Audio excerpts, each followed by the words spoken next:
Ketegangan di Timur Tengah kembali memuncak setelah Iran melancarkan serangan rudal berskala besar terhadap berbagai lokasi penting di Israel. Insiden ini yang terjadi pada Minggu sore 15 Juni 2025 dilaporkan menargetkan sejumlah wilayah vital, termasuk kediaman pribadi keluarga Perdana Menteri Israel Benjamin Netanyahu di Caesarea. Sumber-sumber berita menyebutkan bahwa IDF mendeteksi sedikitnya 50 roket yang ditembakkan dari wilayah Iran.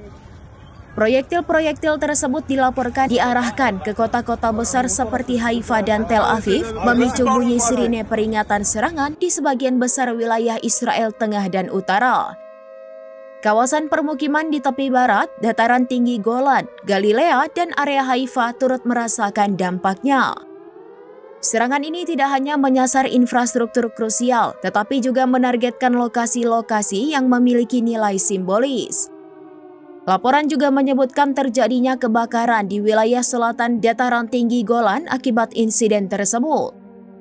Eskalasi terbaru ini menyusul serangan roket signifikan yang terjadi sehari sebelumnya pada Sabtu malam 14 Juni 2025 menunjukkan peningkatan intensitas konflik di kawasan tersebut.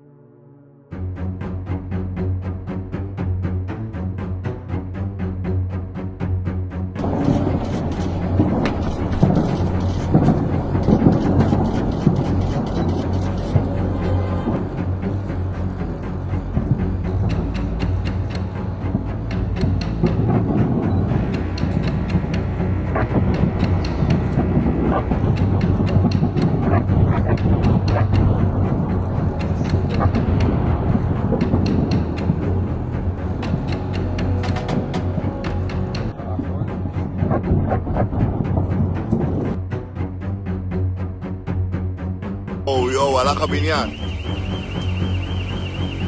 יואו.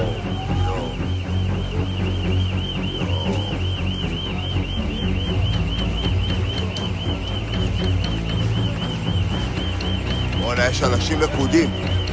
וואו.